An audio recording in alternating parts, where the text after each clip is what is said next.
Victor Wong is CEO and co-founder of T2 Venture Creation, a Silicon Valley firm that supports entrepreneurial innovation. A global leader in the venture capital industry, Victor has mentored hundreds of startup companies. He is part of the Kauffman Fellow Society, an elite network of venture capitalists, and executive director of Global Innovation Summit, an annual conference that empowers innovators and draws delegates from around the world. Victor is past president of the Larta Institute, which works to commercialize technology ideas in order to improve lives. Victor's other ventures range from co-founding a water purification company to authoring books on innovation. He previously worked as an attorney specializing in corporate technology and finance law. Victor graduated from Austin's Westlake High School. He went on to Harvard University, where he studied government and computer science and earned a bachelor's degree with honors.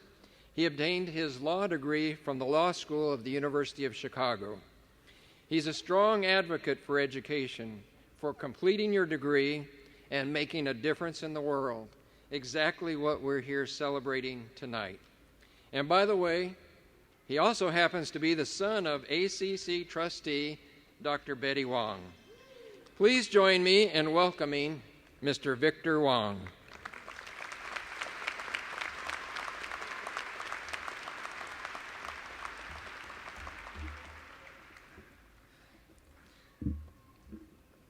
President Rhodes, graduates, families, faculty, and staff, and most importantly, the all-powerful and extremely good-looking Board of Trustees, which happens to include my mother.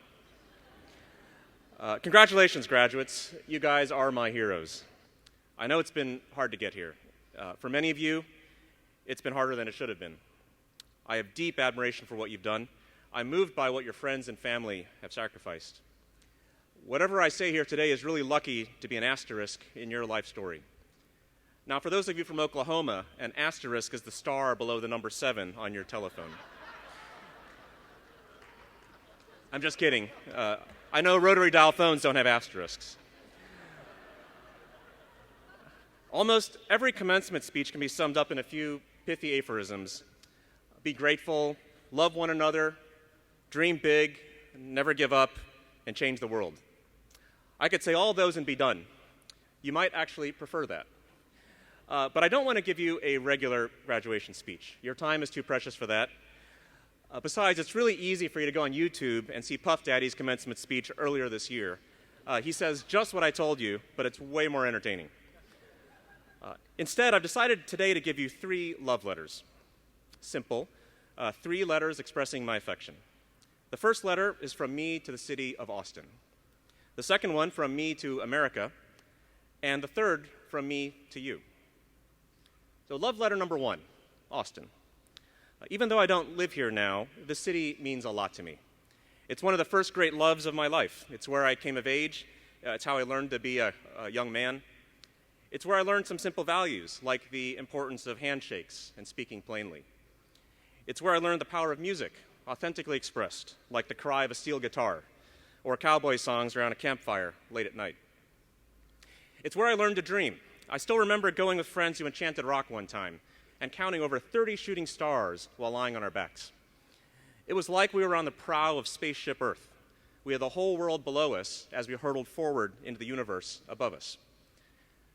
I still remember moving to Austin as a teenager and realizing that I'd never tasted such a place before. Austin has a flavor that is unique. It lingers in the soul. It wasn't until I grew up that I realized how special and rare that flavor is in the world. A full generation has passed since that time, and things change. Austin has boomed, and Austinites can be rather nostalgic these days. One generation ago, Whole Foods was a small neighborhood grocery. Those are the words from the corporate website.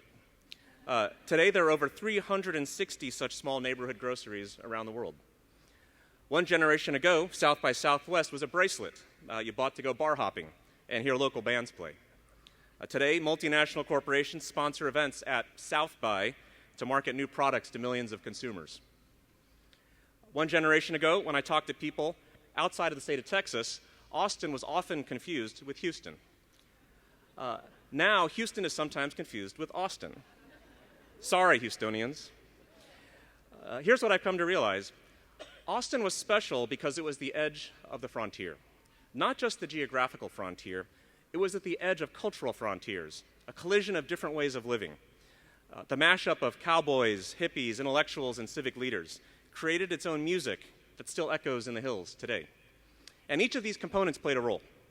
Gritty bluntness from the cowboys, open-heartedness from the hippies, love of ideas from the academics, grand ambition from the civic leaders. Those were the lines of code in the original operating system of Austin. That software program simply ran its course over several decades. One generation later, and I can still taste that Austin. The flavor will remain on my taste buds until I die. So here's the takeaway lesson. There is a natural power at the edge of frontiers. When you go fishing, the best places to drop your line are at those transition points, where light meets dark, shallow meets deep, fast meets slow. The same is true for human life. When you go searching for your fortune in life, look for those transition points. That's the frontier. That was Austin. My second love letter is to America. I love this country. The irony is that when I was growing up, I never felt truly American, the son of Chinese immigrants in Middle America. But with time, I've come to realize that I'm actually more American than many, quote, Americans. I've seen and understood this country in ways that others haven't. I've been to every state in the Union. I've lived in a bunch of them. I've breathed in almost every corner of America, small town and large, rural and urban, east and west, north and south. I remember when soccer moms were just called moms. I remember when a new neighbor was greeted with freshly baked cake. I also remember something my father said to me when I was young. He said that a lot of cultures around the world claimed to be the nicest in the world. But of all the places he had been, Americans were the warmest to strangers. I wasn't sure if I believed him at the time, but I've traveled the world. I've seen over 50 countries, and I've concluded my father was right. America is the warmest country to strangers. It's not perfect for sure, but far better than anywhere else. Why is this? It's not just about nice manners. What I've learned is that the answer goes to the heart of America. This is a country built on the good faith of strangers. The next time you walk into a coffee shop, look closely. Look at who is doing what. You'll definitely see lots of old friends and families and neighbors catching up. But in America, you'll also see something that is rare elsewhere in the world. You'll see lots of people doing things together who just met a short time ago. This is a land where people take chances on strangers because we all are. Strangers become friends quickly because we need each other to survive and get things done. Imagine you were alive 6 generations ago and you wanted to cross America by wagon. You had a 6-month journey across the frontier.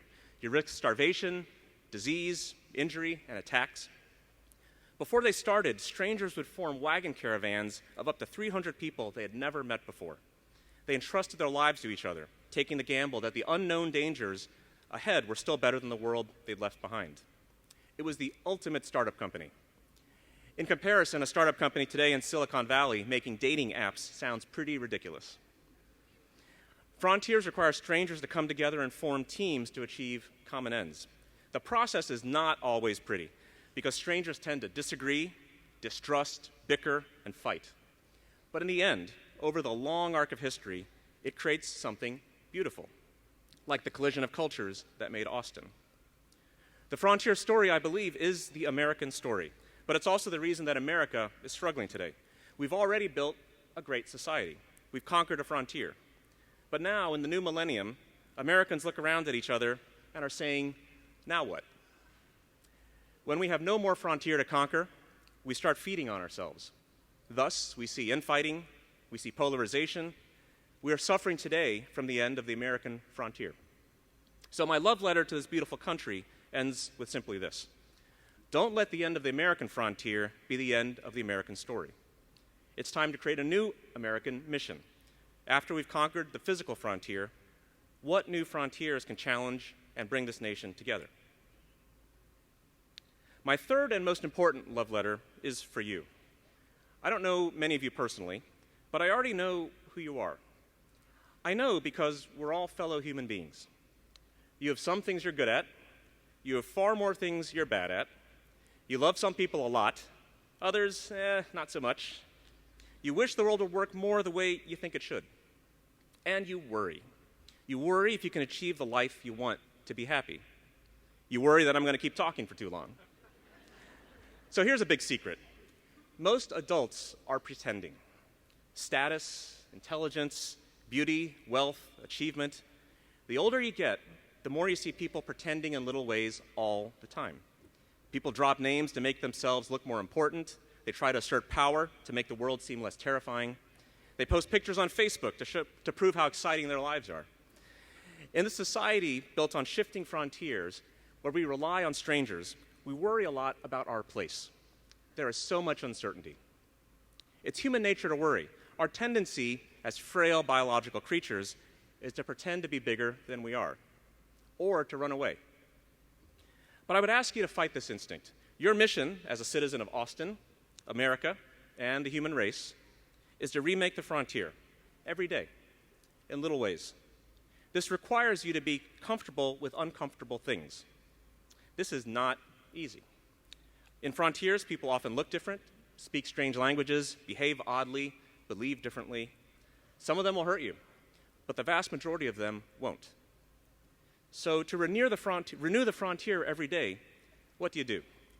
Let me offer some pithy aphorisms, since this is a graduation after all. Hopefully these can be new sayings for a new era. I've got 7. Be uncomfortable. Open doors. Empathize with strangers. Try new things out. Seek serendipity. Take chances with new friends. And pay it forward to people you don't know. These are really hard things to do, because most of the time our instincts push us the opposite way. But these are the origins of the American frontier story, the roots of Austin's beloved culture, and the future to your success in the new economy. That's how my 3 love letters are connected together. While life is often determined by dumb luck, these are the ways to tilt the odds of dumb luck in your favor. Thank you for listening. It's not often one gets such a privilege, and I humbly hope I've taken your time well. To Austin, stay weird. To America, keep the frontier fresh. And to you, may you forever thrive at that frontier's edge, where the known confronts the unknown.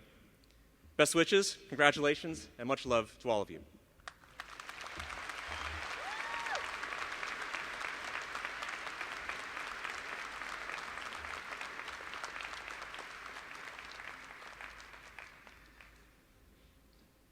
Victor, we thank you.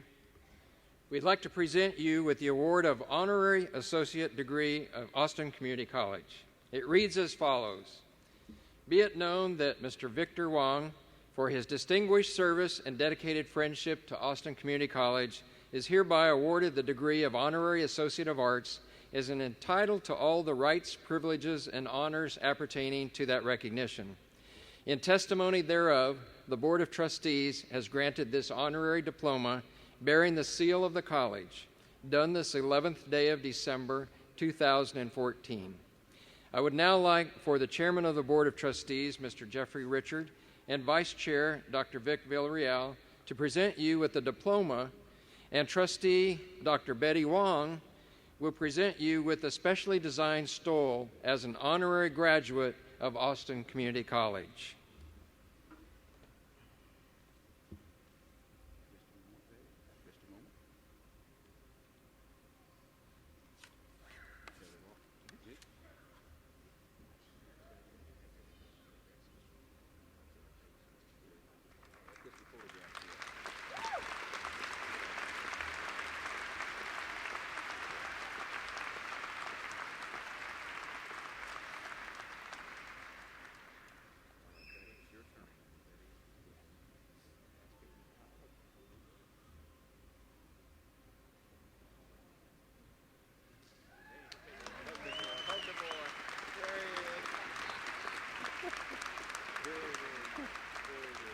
Now, you're not done yet.